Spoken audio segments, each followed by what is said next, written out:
안녕하십니까. 1월 25일 월요일 11시를 넘기는 시간입니다.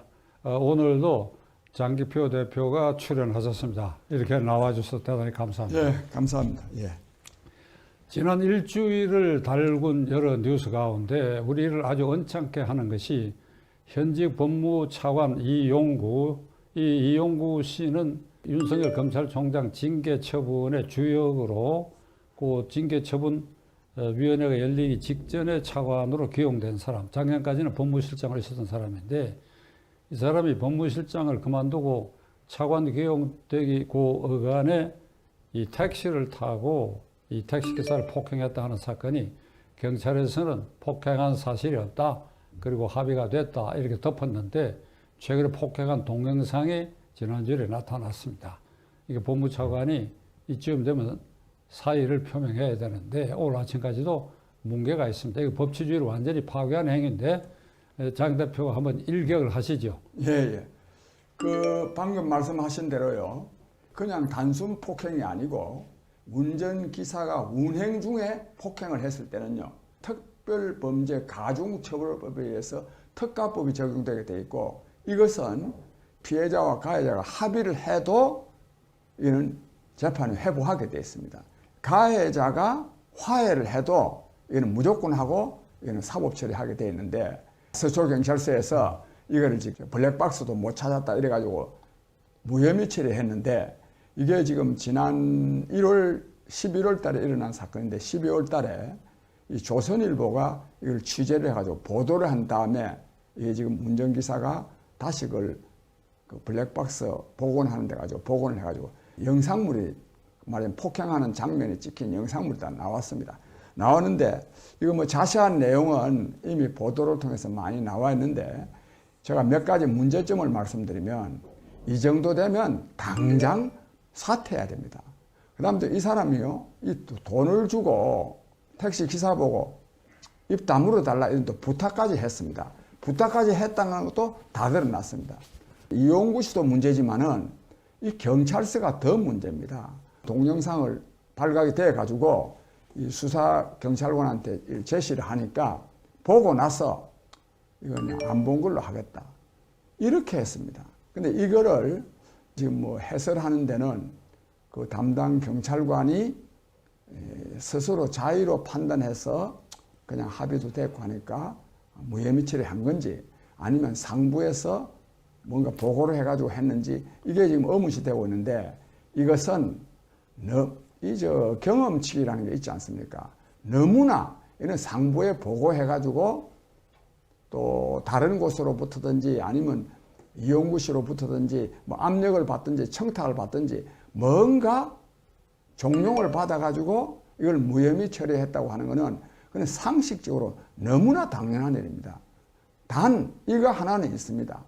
이 담당 경찰관이 이용구 씨로부터 돈을 많이 받고 그냥 무혐의 처리했다면 모르지만 그게 아닌다 하면은 이 사람이 자기 직무가 그건데 왜 그걸 상부에 보고를 제대로 안 했겠습니까?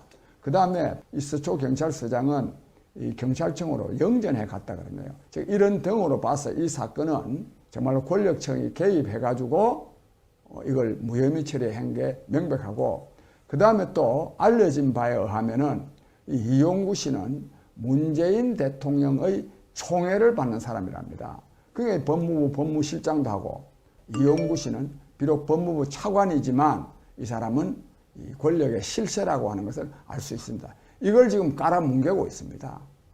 그런 점에서 전 이 정권이 법무부가 정말 법대로 처리하지 못하는 사람들로 추미애, 뭐 이용구다 이런 사람들로 가득 차 있고, 실제로 또 취하는 행동들도 전혀 법을 무시하는, 무시한다기보다도 다 이렇게 이 압력 내지 청탁에 의해서 위법 사실들을 은폐하고 있다 싶어서 이는 아주 어떻게 보자면은 뭐 술이 취해가지고 뭐 기사 좀 욕하고 멱살 잡고 한 거라고 치부될 수 있는 사건이지만, 그러나 이는 그렇지 않습니다. 이거는 왜 이 운전기사에게 폭행을 하면 특가법 적용을 했느냐면 그건 굉장히 위험한 일이기 때문입니다. 그냥 단순히 술 한잔하고 실수한 거 이래 치부돼서는 안 된다고 하는 특별한 이유가 있기 때문에 이걸 특가법 적용을 해놨기 때문에 이건 엄벌에 처해야 된다고 생각합니다.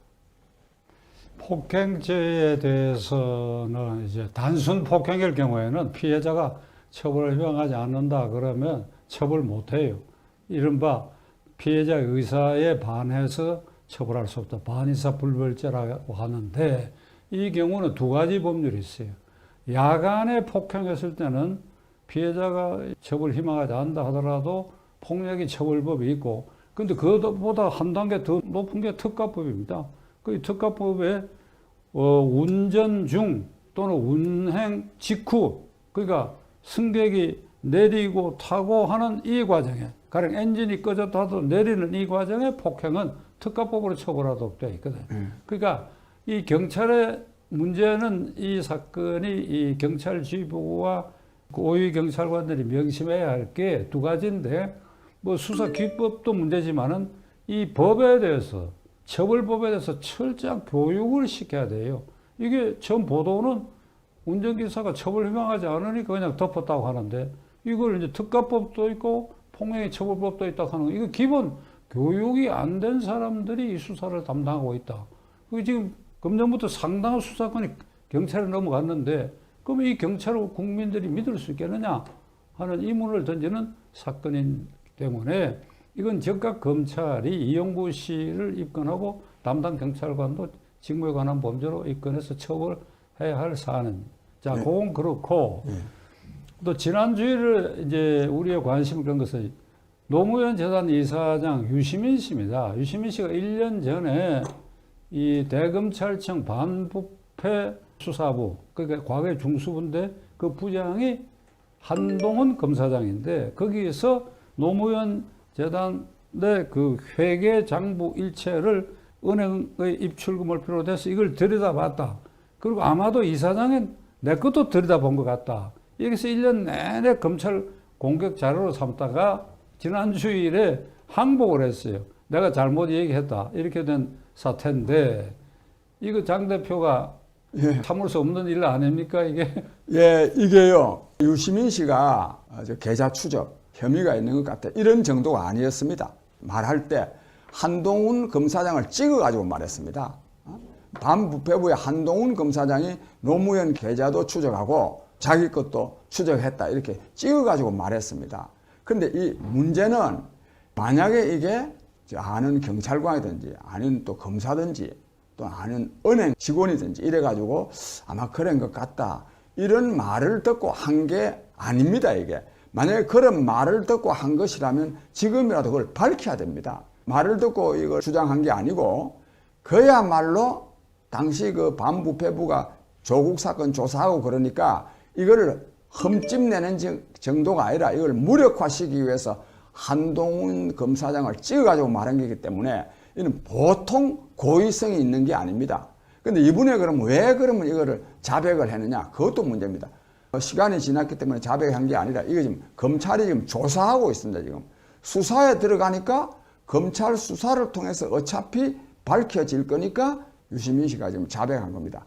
이런 사람은 요즘 우리나라에 가짜 뉴스가 문제인데, 아니고 말고식으로, 아니면 말고식으로 이런 식으로 하는 경우에는 특히 유시민 씨 같이 말하자면 여론에 엄청난 영향을 미치는 사람, 또 팬덤이 굉장히 많이 가지고 맹목적으로 유시민 씨를 따르는 사람이 많은 이런 사람의 경우에는 정말 저도 유시민 씨를 잘 아는 후배지만 이거는 상당히 사회의 경종을 울리는 의미에서도 제대로 된 사법 처리가 이루어져야 된다 봅니다.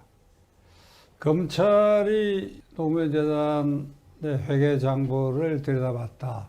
입출금 상황을 들여다봤다. 그리고 이사장인 내 계좌도 들여다봤다. 그 안에 정정당당하고 뭐 흠집 잡을 일이 없으면 들여다본들 안 본들 무슨 상관이 있겠어요. 그래 지금 일설에는 거기에 어마어마한 게 있을 것이다. 우선 금액상으로도 어마어마하고 감출 것이 워낙 많으니까 이렇게 발끈한 거 아니냐. 이런 반응들인데 저도 궁금해요. 그거 한번 까봤으면 좋겠어. 그 뭐가 어떻게 들어가서 누가 어떻게 불법하게 무슨 돈을 집어넣고 뺐었는지. 제가 정확한 건 모르겠는데 노무현 재단 회원이 한 5만 명 이상입니다. 그 월 많은 시기면 월 5억입니다. 전직 대통령 재단이라는데 국민들이 월 5억씩, 그것도 또 국가에서 또 많은 경우에는 또 뭐 건물 짓고 하는데 지원합니다. 이런 거, 이것 자체가, 이게 소위 말해서 이런 걸 뭐 팬덤 현상이라 그러는데, 즉, 대깨문, 무조건 지지하는 사람들, 국민 여러분, 이래가는 안 됩니다. 노무현 대통령 국정 운영 당시에 지지율이 8.5%까지 떨어졌습니다. 그 당에서도 쫓겨나다시피 한 사람입니다.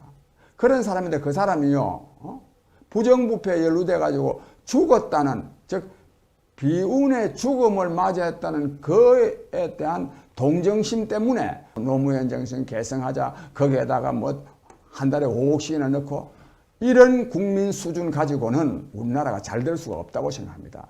그 나라 정치의 수준은 국민의 수준에 의해서 결정됩니다. 저는 그런 점에서 이번에 유시민 사건에 대해서 굉장히 거짓 선전과 관계없이 우리가 좀 정신 차려야 될 일이 있다 싶고, 그런데요, 이 좀 중요한 문제는 유시민 씨 이 문제도 문제지만, 유시민 씨가 스스로 실토를 했으면 한동훈 씨는 억울한 것이 너무너무 명백하게 밝혀진 것 아닙니까?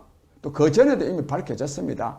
검사들이요, 수사를 했는데 한동훈 검사장이 노무현 재단과 유시민 씨의 계좌 추적한 거는 사실이 아니다. 이게 이미 밝혀져 가지고 서울지검에는 차장검사가 검사장 밑에 가장 높은 사람입니다.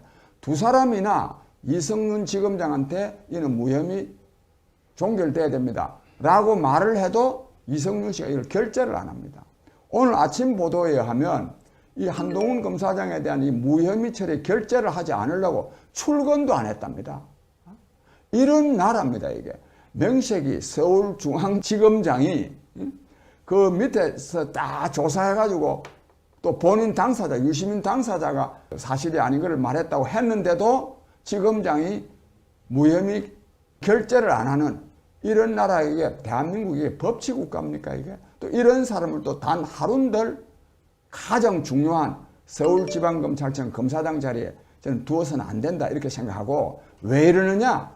이거는 추미애 장관이 지난번에 이 한동훈 씨 사건에 대해서 직권으로 이걸 수사를 하는 게 있습니다. 이게 만약 무혐의 처리가 되면 추미애 장관이 당시 직권을, 그것도 또 확신을 가지고 또 수사를 하게 한 것이기 때문에 이 정권이 굉장히 흔들리는 사건입니다, 이게. 그래서 전 이성윤 지검장이 지금 출근까지 안 해가면서 결재를 안 하고 있다 봅니다.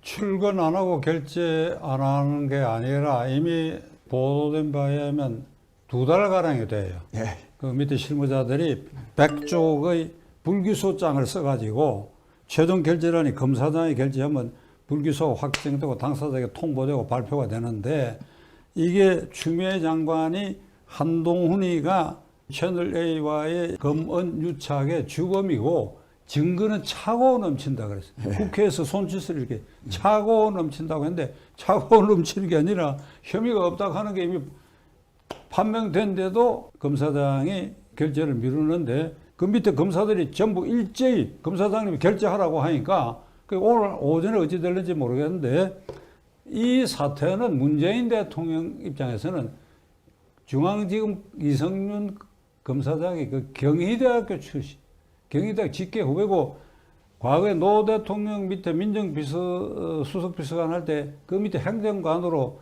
이렇게 스카우트해서 데리고 있었던 사람이, 이렇게 이를테면 키웠는데, 예를 들면 직계 중에 직계고 귀공자 중에 귀공자고, 검찰의 문재인 대통령 성골 중에 성골이 이런 백주의 폭압적 행위를 하는 걸 대통령이 방치하는 거, 이거 자체가 대통령의 탄핵 사유가 된다는 걸 시청자 여러분들이 인식하시기 바랍니다. 요거 관심 있는 사람들만 관심을 갖는 것 같은데 아니에요.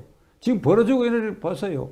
이용구 차관이라는 자가 그냥 경찰을 압박해갖고 사건을 깔아뭉개고, 검사장이 백주에 명백한 걸 깔아뭉개고, 이게 다 문재인 대통령하고 연관인데 대통령 책임져야지요. 제가 갑자기 흥분해버렸네요. 아니요. 저는요, 이런 일련의 사건들을 보면서 문재인 정권이 붕괴되어 가는 조짐이라고 봅니다.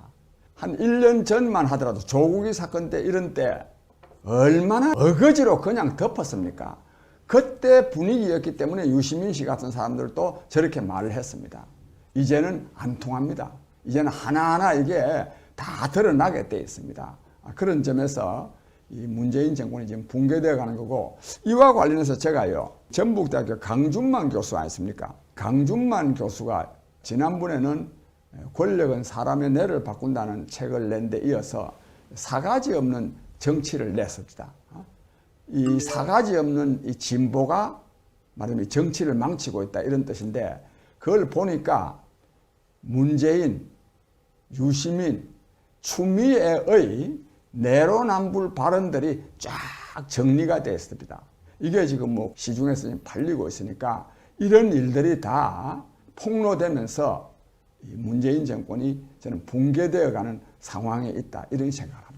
제가 지금 장 대표 말씀하신 일련의 이런 그 유시민 파동, 이성윤 파동 이런 것에 대해서 붕괴하는 것은 제1야당입니다.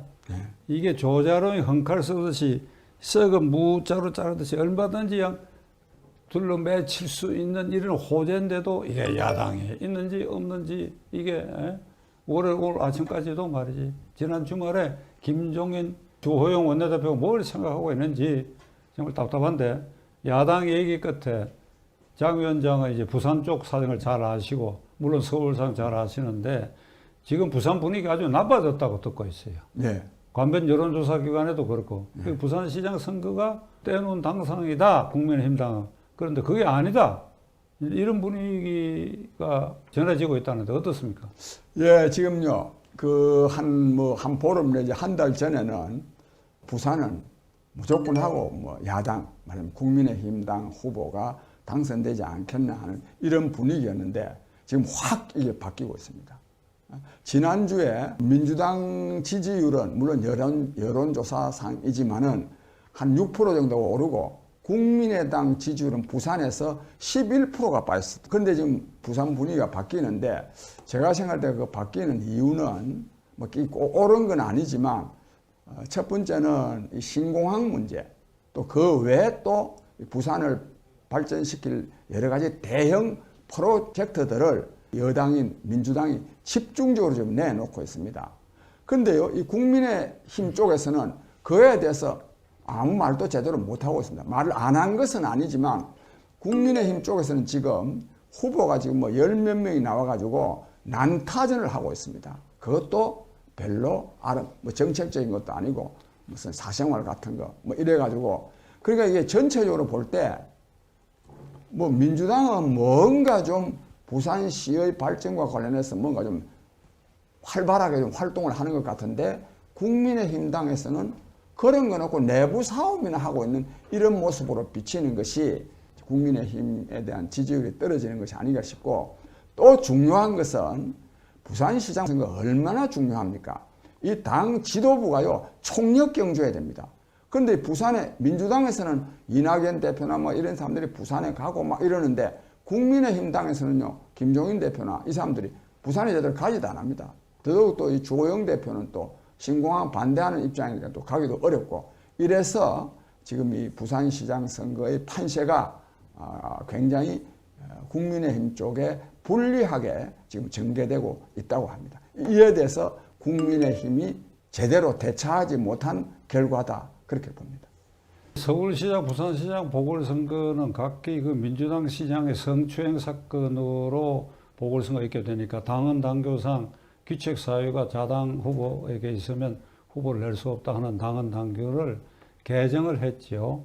그 이낙연 대표가 뭐라고 타연하게 얘기하는 거니까 후보를 안 내는 것보다 후보를 내서 심판받겠다, 그런데 그 전당대회의 그 정족수도 미달돼요. 이게 누군가가 다투면 그 결의가 무효가 될 수 있는 건데, 문제는 국민이 두려운 게 아니라 코앞에는 야당이 무기력하니까 그 후보를 안 내야 되는데 태연하게 후보 내고 하는 게, 야당이 지금 장 대표 말씀대로 무기력하니까, 야당이 없으니까, 그러니까 이제 내놓고 막 뛰어다니고 이러니까 민심이 이렇게 됐는데, 이거 어째야 됩니까? 이거요, 제가 좀 더 보충해서 말씀드리겠는데, 이 김종인 비대위원장이 대표로 있는 이 국민의힘은 이 두 시장 선거에 대해서요, 이기려는 생각이 별로 없는 것 같아요. 특히 김종인 위원장이 그렇습니다.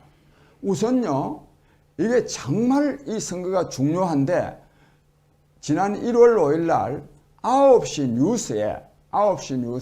뉴스가 제일 중요한 시간이거든요. 그 뉴스 시간에 김종인 위원장이 인터뷰할 시간이 있었습니다. 인터뷰할 시간에 질문이 세 가지인데, 하나는 전직 대통령 사면 문제고, 두 번째는 서울시장 선거 문제고, 세 번째로는 여야 영수회담 문제인데, 그건 다른 것이냐. 서울시장 선거 문제가 와 관련해서 기자가 이렇게 질문을 하면 당 대표로서 얼마나 말하면 할 말이 많이 있습니까? 방금 말씀하신 대로 이 서울시장 선거는 서울시장 박원순 씨의 성범죄로 말미암아서 다시 선거를 치르게 되는 거다. 더욱이 말하면 기책사유가 그쪽에서 때는 후보도 안 난다 하는 사람들이 지금 후보를 지금 뻔뻔하게 지금 내고 있다. 이런 때 서울 시민들이 엄중하게 이걸 심판해야 된다. 그 다음에 또 이로 말미암아서요, 이 선거 비용이 무려 약 한 400억 원 가까이 서울 시민이 부담해야 됩니다.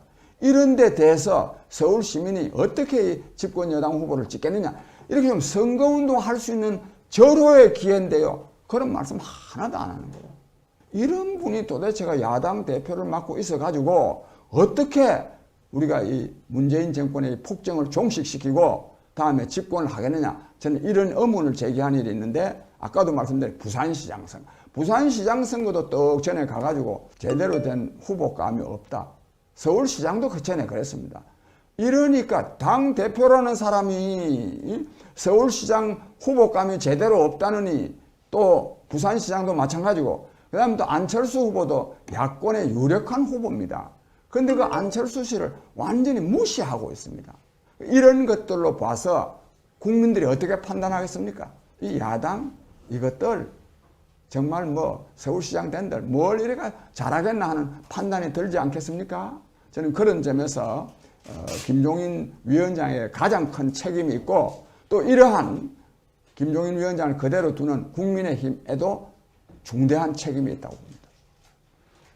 오늘은 대강 이쯤에서 끝내겠는데, 제가 장 대표께 아주 간곡한 부탁 말씀을 드리겠습니다. 이 방송 끝나거든 여의도 당사에 가셔가지고 김종인 대표하고 담판해서 어떻게 할 것인가, 자신이 없으면 물러나라, 이렇게 한번 압박이라도 가해 주시기를 간절히 바랍니다. 예. 오늘 이렇게 나와주셔서 감사합니다. 예, 감사합니다. 예. 예.